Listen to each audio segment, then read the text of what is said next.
Well, welcome everyone, and thank you for joining our second in the series of follow-up events to the Security Conference 2023. This one's around welcome to our services to provide assurance session. The session is being recorded and I've already pressed that. If you could please put yourself on mute, that'd be brilliant. Also place any questions, we'll get to them as we go right at the end of the session, so we can come back to those. I'll be chairing the session throughout. If I start by sharing my screen.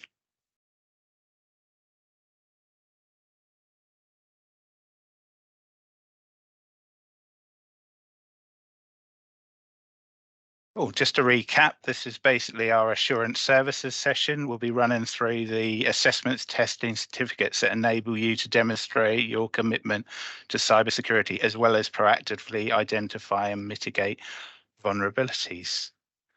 If I could hand over to Penny, our Head of Professional Services. Over to you, Penny.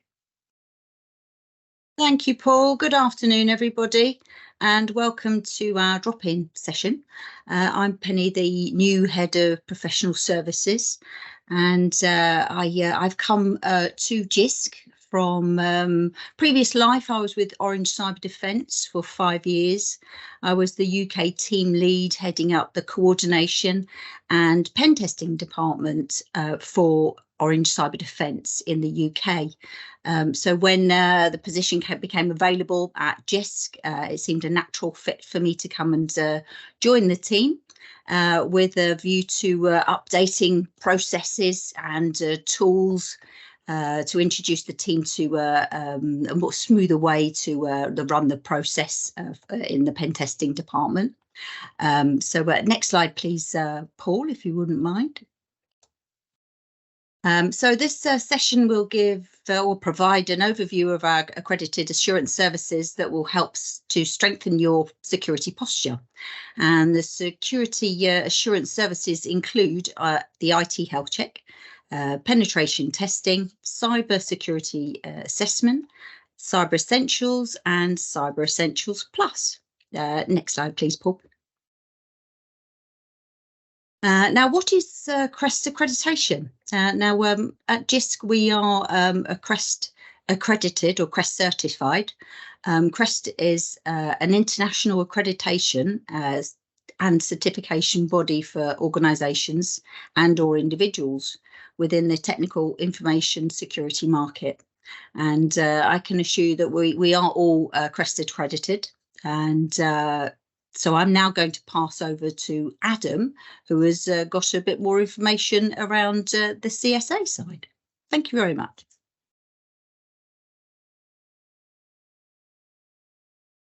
Hey, good afternoon, everybody. I'm Adam Maxwell, one of the senior penetration testers here at Jisc. I'm going to kick things off with the IT health check. So next slide, please, Paul. So the IT health check came about as part of the government's requirements for FE institutes to gather the EFSA funding.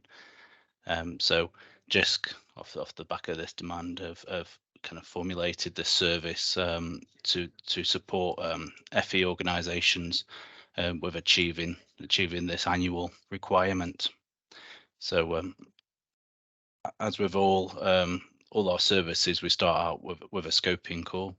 So by all means, if this is a requirement of yours, please get in touch with the professional services team regards to this, and we'll talk through a bit further.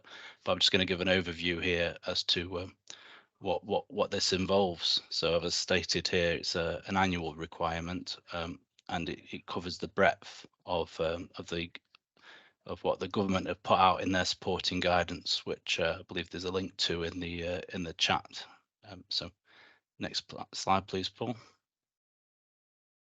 So these are the steps. So as I say, this all depends on the scoping requirements for your specific institute, but essentially it covers an external and internal vulnerability assessment. So these are automated scans that we conduct. And then it also includes discussions around how you're remediating those vulnerabilities, what processes you've got in place, with patching, vulnerability scanning you might already be doing, and where those gaps might be. And then we move on to the server and endpoint build reviews.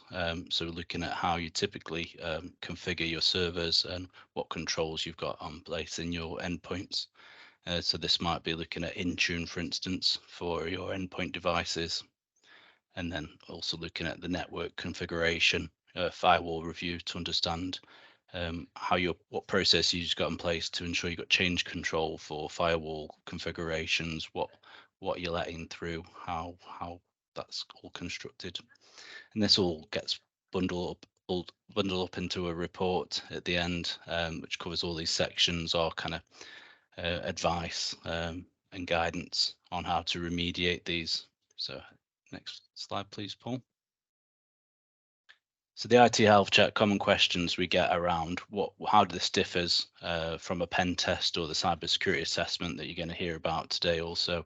And so these are some of the points here around the differences. So obviously bearing in mind this has come out of a government requirement, but can be used by anybody if you want that breadth of kind of assurance as opposed to the depth that you might get from a penetration test or cybersecurity assessment. And also we're going to be talking about Cyber Essentials Plus, which are accredited to pass or fail, which you won't get or you don't need currently for an IT health check. And then there's clarification that came out as part of the reclassification of FE institutes, that there was some misunderstanding or a clarification came out that actually you don't need to be part of the check scheme to do these assessments. They're quite comfortable with it being a check approved team that Penny mentioned previously. Next slide, please, Paul. So that brings me nicely on to kind of our penetration tests, and I'm going to hand over to Sam. Thank you, Sam. Hi there, I'm Sam Eaton-Rosen. I'm a senior pen tester here at Jisc and the team lead of the pen testing team. I do some Cyber Essentials and Cyber Essentials Plus stuff as well. And I've been with Jisc for coming up to 6 years now, so pretty much the lifetime of the pen test team, bar a month or two. Next slide, please. So I'm just going to talk a little bit about what a penetration test is. So really it's focused around, there's a bunch of text on here, but if you want to pause and read the recording, that's great. I'll give a bit of a summary. It's focused around looking at the security of a system from an attacker's perspective. There's a number of different levels that we do this at. So we may try to know as little as possible up front and gather information, or we might be given a lot of information and just say, assume that someone gets in, what would they actually be able to find out and do? And really, it's a way of verifying your security measures in place. So as much as you can do the planning and the best practice ways of setting things up, you can't really necessarily know that there aren't other ways in unless you look for them. And so pen testing is really, we broadly know what to look for, or we know the ways that computers work and don't work. And so we're just trying to find things that make it work in unexpected ways. So we use a lot of tools that actual attackers will use. We use their techniques, and we keep up to date on what's actually being done, as well as weaknesses that are being discovered in software or in ways of setting things up. And then we go in and we try to actually look at, can we get access to these systems, to sensitive information, or can we take things over? So we have that sort of attack simulation. We can give that scenario of start to finish what an attacker does, but also we're doing it from an accredited ethical point of view. So we're basically being brought in as people who know how to think like a criminal without actually wanting to do bad things. So it's a nice overlap. And then we provide the information of what we found out, what someone might do if they're not following the rules or behaving as expected. And then you can use that to figure out how to actually fix those issues, what's gone wrong there. So Crest is one of these organizations Penny mentioned about earlier. As a team, we're Crest accredited, and then also our team members have various certifications, some from Crest and some from other recognized organizations, that help us provide assurance that our testers know what we're doing, know how to the right level to break things to without taking it down or making it unrecoverable, and that we know the rules of what we can do, what we need to agree to, and when we need to stop and share information. So the output of this, we have a report which has a high-level summary, as well as low-level details, plus recommendations around not only each issue, what is the issue, how does it work, and what can you do to fix it, but also where should we focus our efforts, what do we need to improve on, or what's working well in terms of our actual procedures and approach to security. And not only is it all report-based, we try to maintain communication throughout the process. So we have communication at least every day during a test and before and after. So by the time they get the report, really there shouldn't be any surprises. They should already know and maybe already be working on some of those fixes. And it's just a way of getting it in writing and providing more context. Could I get the next slide, please? Then we've also got the penetration test essentials service.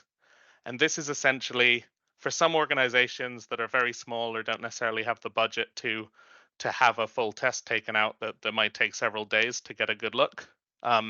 It's a batching of testing. So it's very easy to go and get some automated tools to carry out a scan, but understanding those results, if you haven't necessarily got a team or the expertise to spend time interpreting those, it might not be that meaningful. So essentially, it's a group of organizations can batch together some of our time where we run these automated scans and then have an expert go over it, review it, provide that sort of analysis and recommendation based on what's come out of there.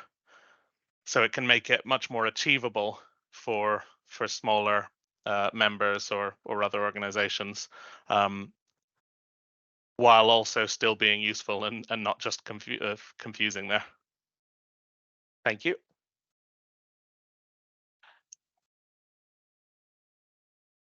Thank you, Sam. And I think it's now over to James Bissett, please. Thanks, Sam. Thanks, Paul. So yeah, I'm James. I'm one of the security specialists in the Cyber Professional Services team. So where the IT health check and pen test services give you a point-in-time assessment of where you've got security vulnerabilities, the cybersecurity assessment, or CSA, and sorry, Paul, we can go on to the next slide now, is designed to build out from there to look at the wider organizational structures that affect your cybersecurity posture. In other words, we drill into looking at why those vulnerabilities exist in your systems or your network design, which might have been identified as part of a pen test. So we look at not just the technology you have in place, but the people and the processes that determine how your technology is set up in the first place. So as this slide explains, we look at 11 areas of your security posture, from how you provision and manage your users, keep your systems updated and protected against malware, how you protect your network and detect, respond, recover from incidents, your cybersecurity training and awareness programs, and how information security is managed from a governance perspective within your organization. And we do this using 3 techniques. So number 1, we run a set of vulnerability scans in the same way as would happen for a pen test or the pen test essentials, but we're using fewer tools, so we're not probing to the same extent as would happen with the pen test. Secondly, we offer an option to undertake a security audit of your cloud tenancy, whether that's Microsoft 365 or Azure, Google Workspace or Amazon Web Services. And we use the CIS benchmarks for the relevant cloud service that you're using. And thirdly, we undertake a series of interviews or conversations really with key stakeholders in each of those 11 areas. So that's usually a leader in IT or cyber for your organization, but will involve other key people as and when required, such as HR, finance, database admins, even senior leadership where they're available. So these conversations take place over 3 days and are normally conducted remotely over Teams, although we can come on site if this is preferred or necessary. Next slide, please, Paul. So it's a holistic review. At the end of the assessment, we provide you with 3 reports. The first is a vulnerability report, which lists the vulnerabilities which have been identified and classifies them into critical, high risk, and so on, and provides advice on how to go about remediating these. Secondly, if you've opted for the cloud audit, you'll receive a report detailing your compliance against the CIS security benchmark for your cloud service, and again with detailed step-by-step instructions on how to remediate any non-compliances. And thirdly, the main report contains a summary of findings with detailed recommendations and priorities for action in each of those 11 areas. The report also includes an executive summary aimed at your senior leadership team with high-level priorities for action and a cybersecurity maturity model chart to give a visual overview of your posture. We follow up the reports with a call to yourselves about 3 weeks later to discuss the findings with you, and the final deliverable is a presentation of our main findings and recommendations, again usually remotely via Teams, to your senior leadership or audit committee. Next slide, please, Paul. So like the IT health check and pen test, the CSA is a point-in-time assessment, but the advice we provide you with in these reports is designed to give you a roadmap to improve your posture and prioritise the most significant aspects. It's designed very much to be a supportive exercise. At Jisc, we like to think of ourselves as a trusted friend to our members, where you and we both can be honest about the security concerns and shortcomings, knowing that we share the goal of improving your security posture, which member by member improves the security of the sector as a whole. We have a member story on our website from the Coleg y Cymoedd in South Wales, which explains why they decided to undertake the CSA and the benefits that they derive from it. So please do find that on our website or grab the QR code, which is on screen at the moment. If you're interested in taking up the CSA, please contact your relationship manager in the first instance or get in touch by email with Cyber Professional Services and we'll arrange a scoping call to discuss your requirements. So that's the CSA in a nutshell from me. I'll respond to any questions in the chat, but for now, over to my colleague Paul Gray to talk about Cyber Essentials. Thanks very much, James. Hi there, everyone. Thanks for coming this afternoon. My name's Paul Gray and I'm a Cyber Essentials Assessor here at Jisc. And I've been at Jisc now just touching 13 years. Worked in the networking side of things before moving to cyber and taking up the role in Cyber Essentials and guiding you through the Cyber Essentials assessment. Next slide, please. Paul, thank you very much. So these are the 5 controls and Cyber Essentials, and I'm just going to touch briefly around each of the controls and what you need to meet and what you need to do to be compliant for each of the controls. So when it comes to secure configuration, computers and network devices, they're not always secure in their default configurations. Out of the box configurations can sometimes have weak points. They can come with an administrative account with an already predetermined and publicly known password, or they don't have multi-factor authentication enabled. So something to look out for within the secure configuration is to change any admin accounts that are on there. It may come with user accounts already set up, sometimes with special privileges, and they sometimes come with unnecessary applications or services. Both of these should be removed. So if you've got any user accounts sitting in your devices that are not used, get them removed. Same for apps and same for any software that's unused, because these can be vulnerable points. So we'll move on to firewalls now. So again, for firewalls, they come with administrative details as standard. So some of these are publicly known as well. So straight out of the box, change that admin password to something that is solid, that you know. Get the defaults changed immediately, and prevent any access to the administration interface from the internet. May not be the case. It may be the case that you have someone managing your firewall. Jisc offer a service for managed routers.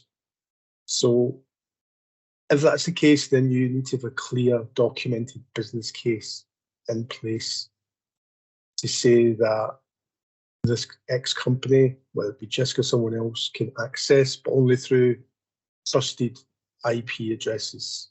So you would only allow it from those IP addresses that have been given to you by the company managing that. Ideally, you block any unauthenticated inbound connections to the firewall. And is there any firewall rules left open? Check those frequently. Close any that are not required any longer. And it's good to check that frequently. Set up could be monthly, bi-monthly, quarterly. Set up your checks for the open ports that you have in your firewall. These are a risk as well. It just gives you peace of mind if you know you're checking it monthly, bi-monthly, whatever it may be, to ensure that you don't have any open ports that are not required any longer. And keep a business case, keep documentation of what is open and what's not open. Disable any rules quickly on the firewall. So when it comes to access control, this is all about the user accounts and getting access to your systems, basically. So have a starters, leavers, and movers process. Make sure you're happy and comfortable that that process covers yourself.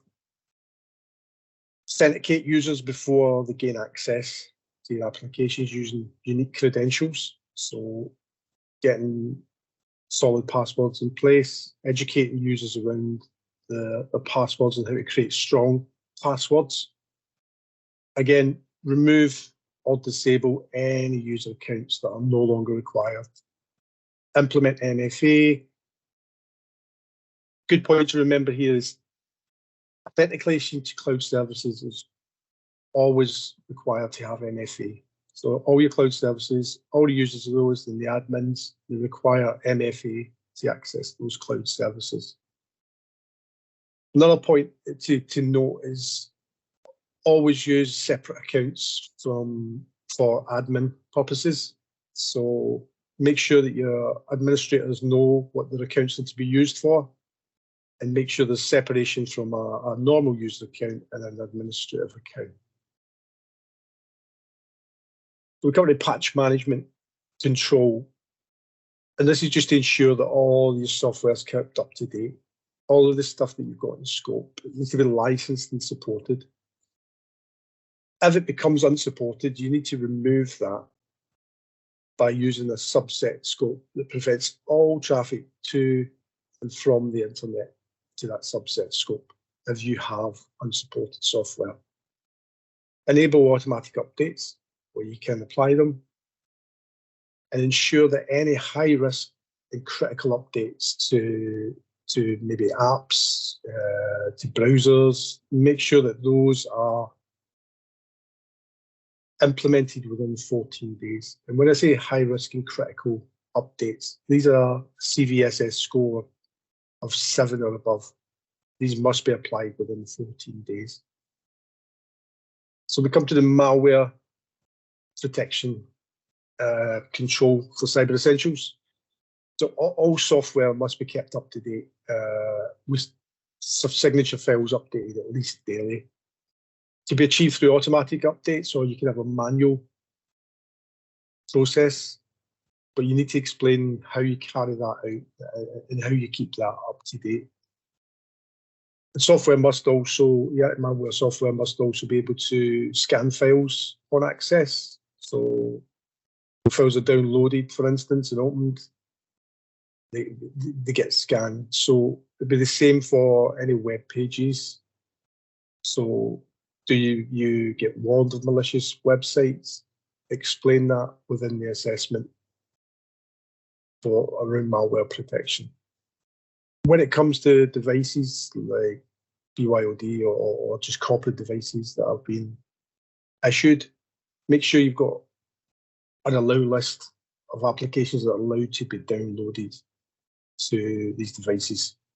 It just keeps you abreast of what's going on these devices that you've either given out or someone is using to access your organizational data and services. So I think that's briefly covered the 5 controls for Cyber Essentials. So I'll hand over to my colleague Anne now for Cyber Essentials Plus. Hi, thank you, Paul. Yep, I'm Anne Barron. I'm lead Cyber Essentials and Cyber Essentials Plus assessor for Jisc. I've been here just under 6 months, but I've been working with Cyber Essentials for over 4 years. So the key difference between Cyber Essentials and Cyber Essentials Plus is with the Cyber Essentials, you go through the questionnaire on the portal, you declare what you have. We have to take your word for that, and you get your certification based on what you have stated is in place. Cyber Essentials Plus is when we come in and do a check. It's another set of eyes confirming that what you've said on the portal is actually in place. All the controls that Paul was just talking about, they are all in place. So some contracts require you to have CE Plus because they want that confirmation that you're not just saying you're secure, you've been certified as being secure. So just like Cyber Essentials, Cyber Essentials Plus requires a yearly renewal. You have to pass Cyber Essentials Plus within 90 days of passing your Cyber Essentials. So if you go over, if like 4 months after passing Cyber Essentials, you suddenly realise that you need Cyber Essentials Plus, you would need to retake Cyber Essentials. So it's not a big problem. It's just an addition. You just need to rewind a bit and take that step again. The scope has to be exactly the same. Has to be the same estate on your CE Plus audit as it is in your Cyber Essentials. So if you upgraded, say, from Windows 11 22H2 to Windows 11 23H2, that's not going to be a problem. If you swapped out 100 of your Windows devices for Macs, that would be a problem. Again, you would need to redo Cyber Essentials, and then we would do the C Plus audit on your current estate. There are 7 tests within Cyber Essentials, which we'll talk about in the next slide, but each of the 7 tests needs to pass before you can be certified as C Plus. We normally perform the audits, the C Plus audits, remotely. We can come on site, but there are obvious savings to be made if we can do it remotely. A lot of certainly devices, organisations in the educational sector have a large estate, and it can take days or even a week or so to perform an audit. So you save money by having the audit remotely. Next slide, please, Paul. So before I go through the 7 tests, not every device in your estate will be assessed. We are required by IASME to assess a given number of each flavour of operating system that's in use on the estate. So the the minimum, if you've got more than 61 devices, is 5. So if you've got hundreds, it can be 5. If you've got over 1,000, we may want to, the assessor may ask to see more than 5, but normally around 5 for each operating system. It makes It makes for a cheaper and quicker audit if there is some uniformity with the operating systems in use. So if you've got Windows 10, let's say Windows 10 Education 22H2, Windows 11 23H2, Windows 11 Enterprise 22H2, a bunch of different flavors of Mac OS. You might have some Sonoma, some Ventura. We need to see a sample of each, so that can extend or it will affect the duration of the audit. So it makes a bit of sense to try and keep, for your C+ audit, in terms of keeping costs down anyway, is to try and have everything on pretty much the same operating system. That's fine until you bring BYOD into the mix. I'll try not to ramble about this for too long, but it's a consideration that you should be aware of, that if you're allowing users to use their own devices to access work systems and cloud, even if they're checking emails, calendars, things like that on their home devices, they are in scope for Cyber Essentials and Cyber Essentials Plus, and their devices will be, or could be, selected to be included in the audit.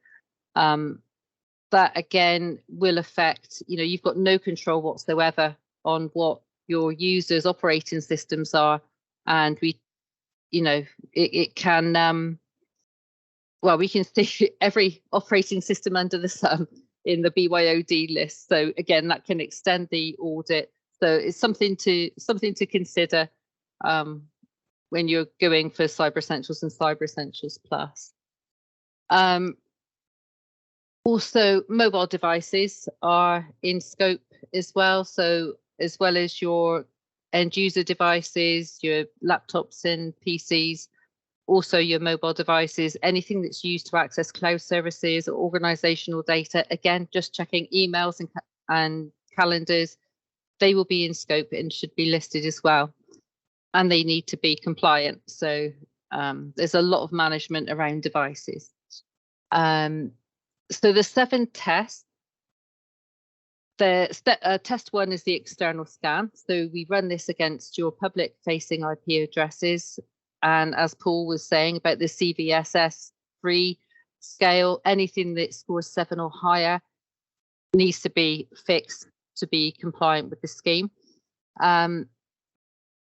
Sometimes we see several vulnerabilities in the below 7, but we will highlight these to you as an advisory, but it won't affect your Cyber Essentials, but would be good to fix them. The internal vulnerability scans, each of the devices in the sample that are selected for the audit, you can either use your own version of Nessus, or we will give you Qualys Cloud Agents. They run as a background process and upload the vulnerability scan results to the Qualys Cloud. We will issue you a report highlighting the vulnerabilities that need to be fixed to be compliant. Test 3 through to 7 require the user of the device to be involved with the audit, where we will ask them to open up the malware protection. So, if it's with Microsoft Defender, we're checking to see that it's updating its daily definitions. And then we test it with browsers and email. We use the Cyber Essentials live testing site and get the user to either download or open up a bunch of malware test files. We're looking to see how the antivirus reacts to these files. They're usually absolutely fine. So the malware protection is very good these days. So but again, it's interesting to know when you see something that will open that needs to be fixed. It's about finding these loopholes, these little ways in. On your cloud services, all admin and standard users should have MFA applied. So all the cloud services that have been listed on the portal, in your portal answers, we'll be asking users to attempt to log in using a private or incognito browser to check that to see the MFA prompt, or if it's by single sign-on, we just need to see the authorizing app. And the final test is account separation. Again, in line with what Paul was saying with Cyber Essentials, it's the separation, making sure that there's that a standard user account can't access or run anything as an administrator. So that's the final test. Once you've passed, you'll be issued with your Cyber Essentials Plus certificate, and you'll have access to your Cyber Essentials Plus digital badge that can be embedded in your email and website footers, and people can come along, click on that, and they can interact with it and see the date that you passed your Cyber Essentials, which is quite cool. Yeah, it's just a nice little badge to have at the end, to wear with pride after going through the process. It may sound a bit scary going through it all, but something I hear very often is that it wasn't as bad as I thought it would be. It's quite quick. Each device takes 15-20 minutes to audit, and you know, it's not too bad at all. She says, I love Cyber Essentials, so I'm a big advocate for it. So that's it. That's it for me. Thank you. So I think I'm handing back to Adam again now. Thanks, Paul. Thanks, Anne. Okay, so you've heard from the team on all our services, and I just wanted to kind of come to this service comparison on these, just to kind of, we get a lot of questions, but certainly around the IT health check, with it being new requirement as to what's the difference. So hopefully this kind of draws on those differences there, and there is certainly some overlap. You know, the team work across all of these services. For instance, the cyber security assessment is a really key one. If you're starting out, or maybe you've had a pen test, an IT health check, and you've not got the assurance you want, you know, there's a lot of things in there that you're concerned about. It's a great way, as James explained, to go through that breadth and depth of all your processes and procedures, and then again, the IT health check kind of has got a little bit of an overlap to what we cover, but the intention there is it's an annual requirement, it's lightweight, and it covers, you know, it's as efficient and as lightweight as possible to give you that assurance. And you heard about some of the additional things like the Microsoft 365 CIS benchmark audit, and they can be bundled in to some of these other services. So if you've not been through that before, or you're looking at a pen test or an IT health check, then yes, speak to us about those services.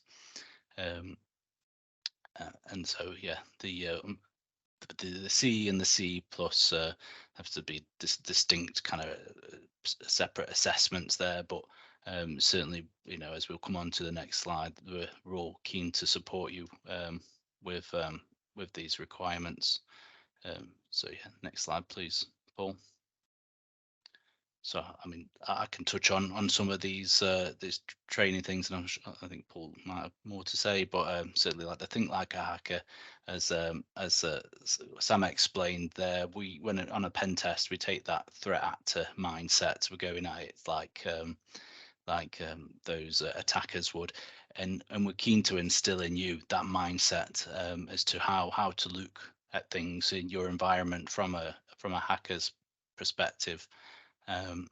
And then we've got the incident awareness workshops and the ransomware workshops. Again, they're key, as we discuss in the CSA, around prepared, if not, but when that's going to happen, and making sure you've got those playbooks and that response ready for that. And as you heard from Paul and Anne, we're really passionate about Cyber Essentials. It can be daunting at first, but we know we've got the advice and guidance. So we've got these courses that you can jump onto preparing for, and certainly for CE+, it's always good to have that additional support and guidance and be ready for CE+ when you're going to CE because of those time frames thing. And so we've got the training available, plus, as mentioned, the advice and guidance. So I believe I'm handing back over to Paul now. Thank you, Adam.